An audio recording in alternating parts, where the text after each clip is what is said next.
Nu mi-aș fi imaginat niciodată că viața mea ar putea lua o turnură atât de drastică. Era iarnă la Grosseto, aveam 30 de ani și credeam că totul era perfect. Eram căsătorită fericit de 5 ani, aveam o carieră împlinită și locuiam într-o casă splendidă, într-un cartier liniștit. Zilele mele urmau ritmul unei rutine care mă liniștea, între serviciu, familie și îndatoririle zilnice. Mă simțeam împlinită și în siguranță. Dar acea perioadă idilică era pe cale să se termine. Cotitura a venit cu un telefon de la Amora, cea mai bună prietena mea. Beam cafeaua de dimineață, ascultând radioul care cânta ușor în fundal, când telefonul a sunat, întrerupând liniștea. Vocea ei de la capătul firului transmitea o urgență care mi-a accelerat inima. "Trebuie să-ți cer un mare favor," mi-a spus Amora, cu o notă de îngrijorare. "Este vorba despre fiul meu, Kik. A fost acceptat la Universitatea din Grosseto pentru a studia arhitectură, dar nu știu cum să-l ajut să se stabilească.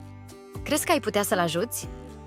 Fraza s-a rupt și nu mai era nevoie de alte cuvinte.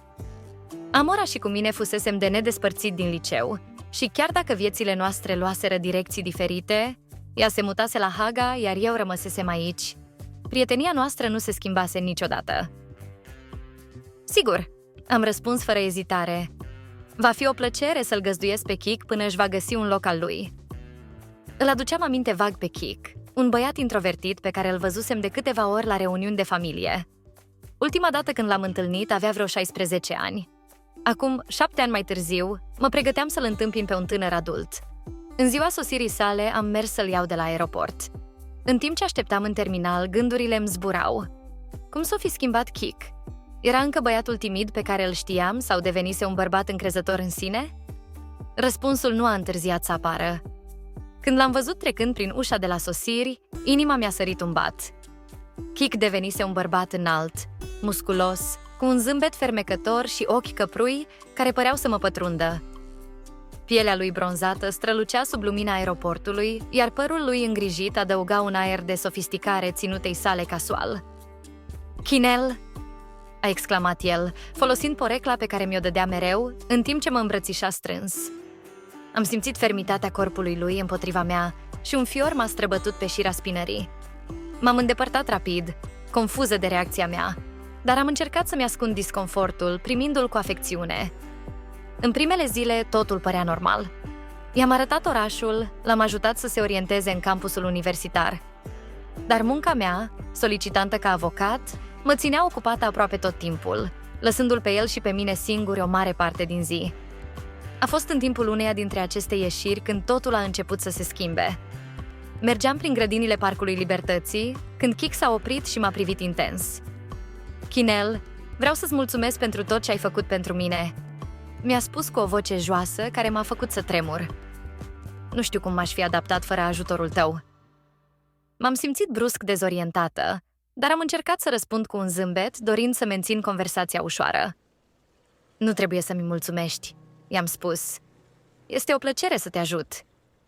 Dar el a făcut un pas mai aproape, reducând distanța dintre noi. "Nu, chiar. Te-am admirat întotdeauna, încă din copilărie," a adăugat el cu un ton care m-a năucit. Privirea lui, adâncă și pătrunzătoare, m-a făcut să pierd o clipă.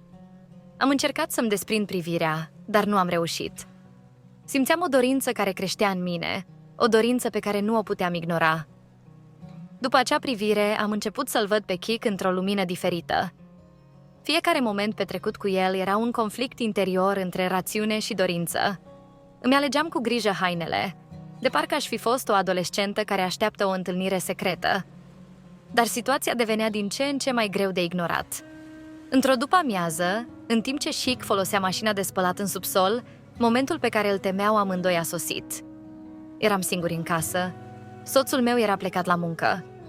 În timp ce ne aplecam să încărcăm mașina de spălat, mâinile noastre s-au atins și contactul electric a fost imediat. Kik s-a întors încet spre mine, cu ochii plini de dorință, și m-a chemat cu voce joasă. "Kinel." Înainte să apuc să reacționez, buzele lui mi-au găsit buzele. Sărutul a fost pasional, copleșitor și pentru o clipă am uitat totul. Dar imediat după aceea, realitatea m-a lovit ca un fulger. M-am despărțit de el, îndepărtându-mă cu inima bătând puternic. "Nu putem să o facem," Am spus cu voce tremurândă. Kik m-a privit, confuz. De ce nu? M-a întrebat. Te cunosc și eu te simt, Chinel. Nu putem să-l ignorăm. M-am grăbit să fug, lăsându-l singur, în timp ce mă refugiam în camera mea, luptându-mă între dorință și vinovăție. În zilele următoare, fiecare moment petrecut cu Kik părea o luptă cu mine însămi. Privirea lui, cuvintele lui, prezența lui mă mistuiau. Mă simțeam ca o adolescentă care experimenta fiorul unei iubiri interzise, dar în același timp nu puteam ignora consecințele pe care totul le-ar fi avut. Situația devenea insuportabilă și în cele din urmă a venit ziua în care nu mai puteam să fug de adevăr. Trebuia să o spun. Trebuia să o fac, chiar dacă știam că va fi dureros.